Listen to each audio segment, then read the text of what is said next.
Hello दोस्तों। I hope आप सभी अच्छे होंगे, आपकी फैमिली अच्छी होगी और आप अच्छे से पढ़ाई कर रहे होंगे।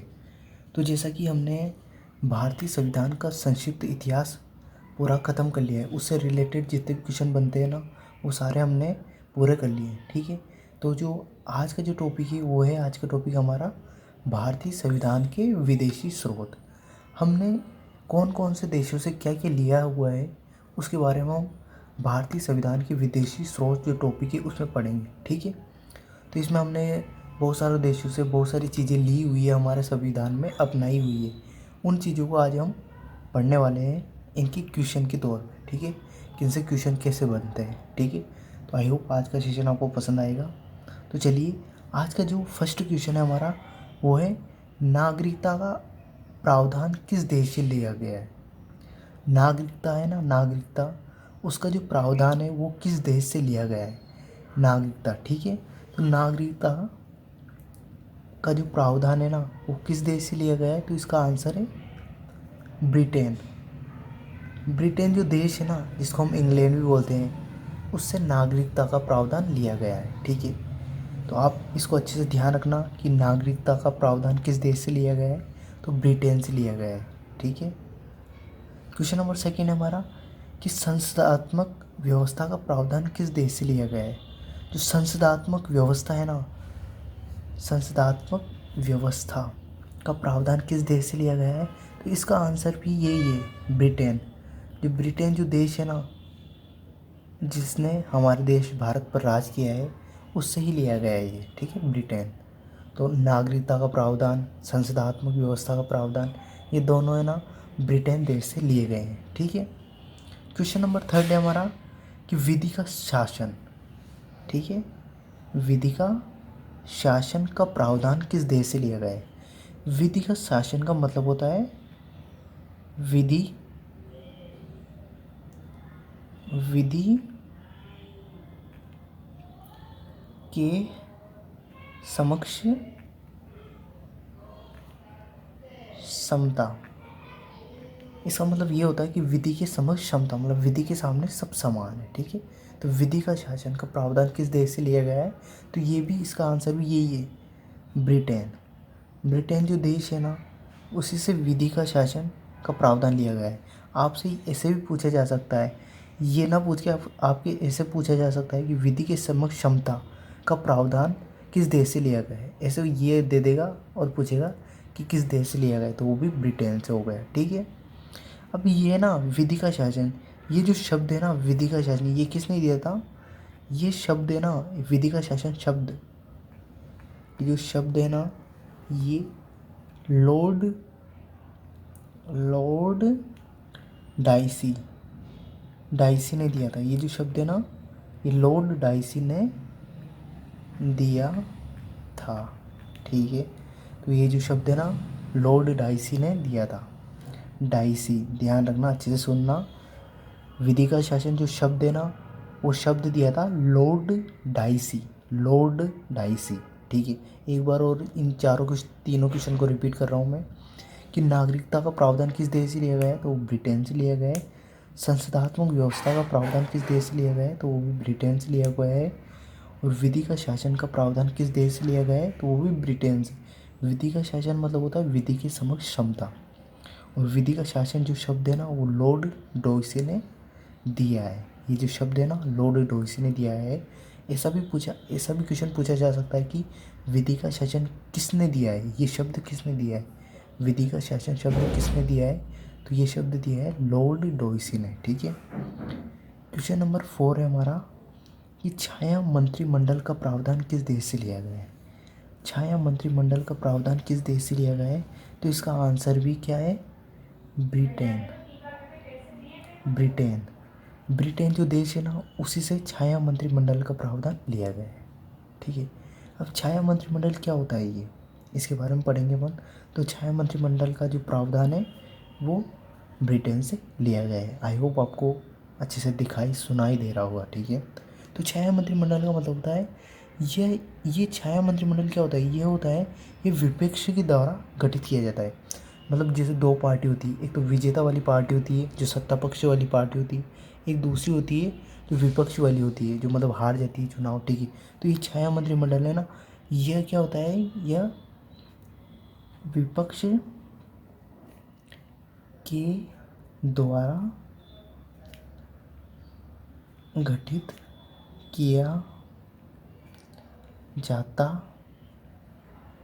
जाता है, ठीक है। ये विपक्ष के द्वारा गठित किया जाता है जो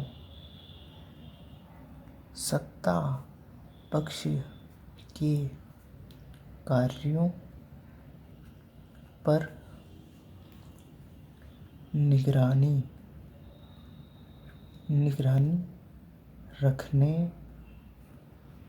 का काम करता है, ठीक है। छह मंत्रिमंडल क्या होता है, तो इसका प्रावधान तो कहाँ से लिया गया है, तो ब्रिटेन देश से लिया गया है, ठीक है। तो ये क्या होता है, ये विपक्ष के द्वारा गठित किया जाता है। तो विपक्ष की जो पार्टी होती है ना, उससे के द्वारा गठित किया जाता है, जो सत्ता पक्ष के कार्यों पर निगरानी रखने का काम करता है, ठीक है। आई होप आपको अच्छे से समझ में आ गया होगा ये। क्वेश्चन नंबर 5 पे बढ़ते अपन आगे।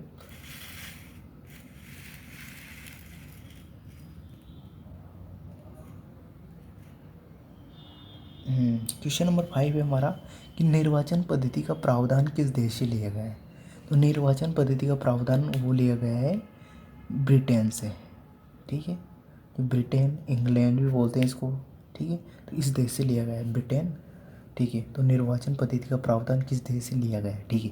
अब निर्वाचन पद्धति, अब ठीक है, निर्वाचन पद्धति क्या होती है, मतलब इसका मतलब क्या होता है, जो ज़्यादा वोट पाएगा, जो ज़्यादा मतों से जीता जाएगा वही विजेता होगा। तो इसका मतलब होता है सर्वाधिक मतों पर विजेता, सर्वाधिक मतों पर विजेता। तो क्वेश्चन एग्जाम में क्वेश्चन क्या आया हुआ है कि सर्वाधिक मतों पर विजेता का प्रावधान किस देश से लिया गया है। तो वो उसका आंसर क्या हो जाएगा, उसका आंसर भी हो जाएगा ब्रिटेन से, ठीक है ना। तो ऐसे क्वेश्चन बनता है। अब ये नहीं पूछा और ये पूछ लिया उसने, तो ऐसे भी क्वेश्चन बन जाता है। तो निर्वाचन पद्धति का प्रावधान किस देश से लिया गया है, तो लिया गया है ब्रिटेन से। और उसकी जगह ऐसे पूछा जा सकता है कि सर्वाधिक मतों पर विजेता का प्रावधान किस देश से लिया गया है, तो वो भी ब्रिटेन से, ठीक है।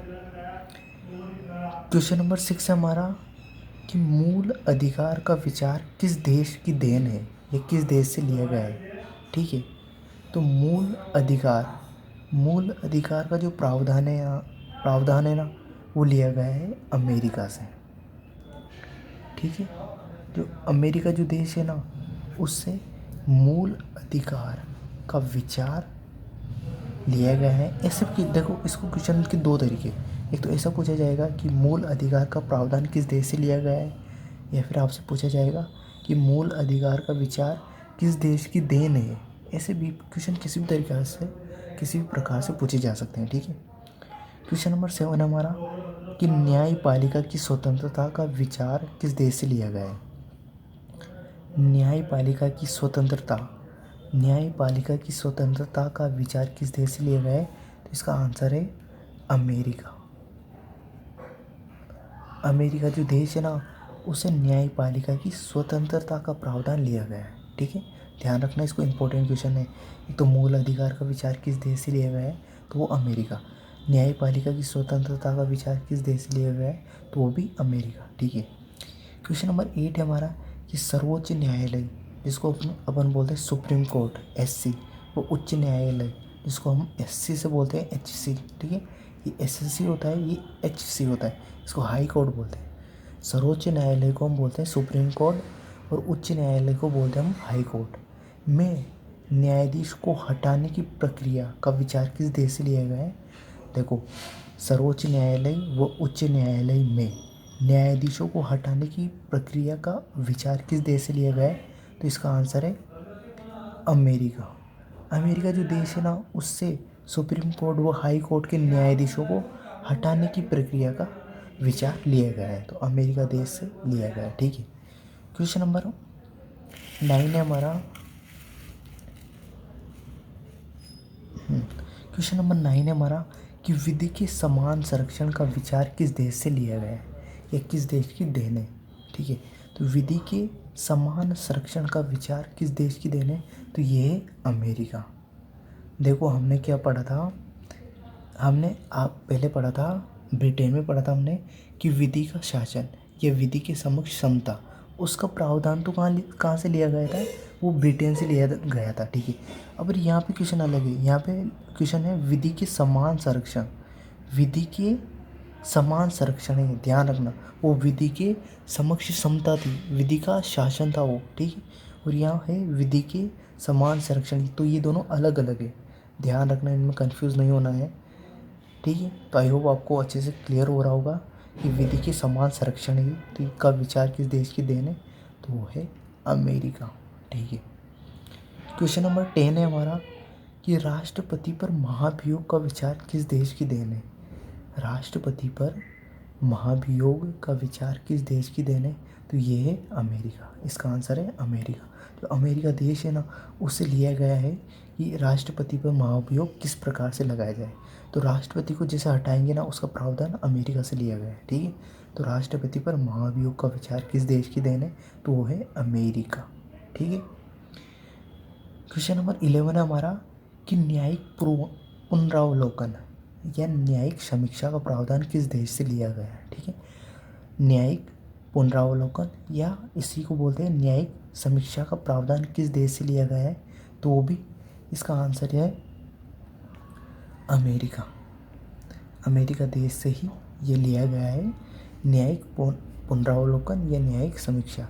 इसको इंग्लिश में बोलते हैं, न्यायिक पुनरावलोकन को बोलते हैं इंग्लिश में जुडिशियल रिव्यू बोलते हैं इसको। ठीक है, जुडिशियल रिव्यू। ठीक है, न्यायिक पुनरावलोकन को इंग्लिश में क्या बोलते हैं? Judicial review. अब न्यायिक पुनरावलोकन होता क्या है, इसको समझते हैं हम। ठीक है, तो न्यायिक पुनरावलोकन होता है, ये क्या होता है? इसमें होता है कि इसके तहत, इस न्यायिक पुनरावलोकन के तहत संसद के द्वारा बनाए गए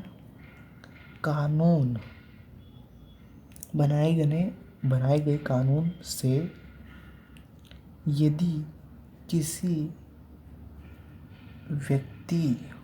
यदि किसी व्यक्ति के मूल अधिकारों का हनन होता है तो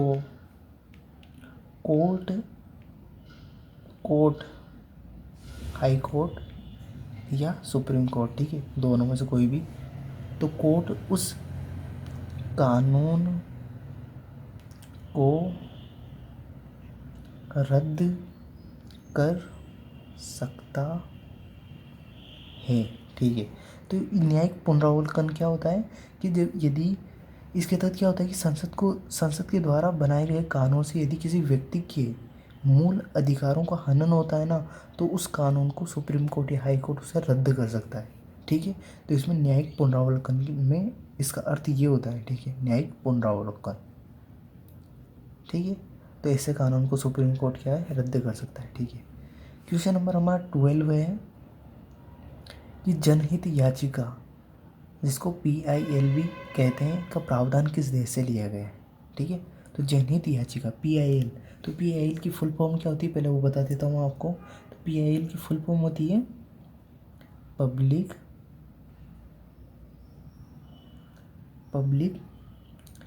इंटरेस्ट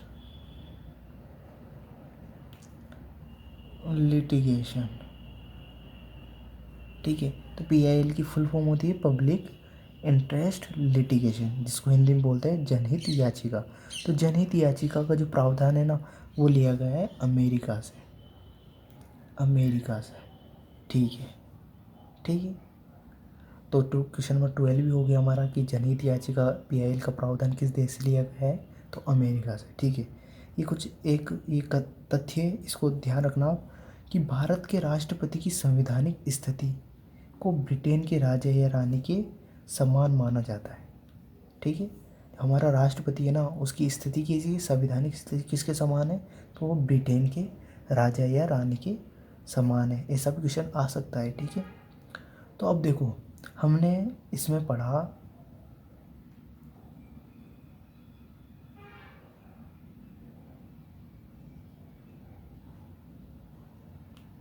ठीक है, तो हमने इसमें पढ़ लिया, ठीक है। आज हमने ब्रिटेन वो अमेरिका के जो इन देशों से क्या क्या लिया गया है उनके साथ बारे में सब कुछ पढ़ लिया हमने, कि अमेरिका और ब्रिटेन से हमने क्या क्या लिया हुआ है, ठीक है।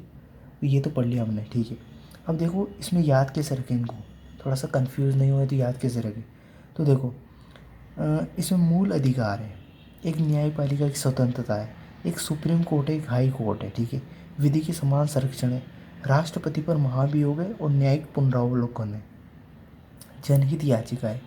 तो आप यदि इस अमेरिका के बारे में पढ़ोगे ना, तो इसमें ये जो सारी चीज़ें ली गई है ना, ये सुप्रीम कोर्ट से या कोर्ट से रिलेटेड है। ये देखो, एक तो न्यायिक पुनरावलोकन कहाँ होगा, न्यायालय में होगा, न्यायालय, ठीक है, न्यायालय में होगा।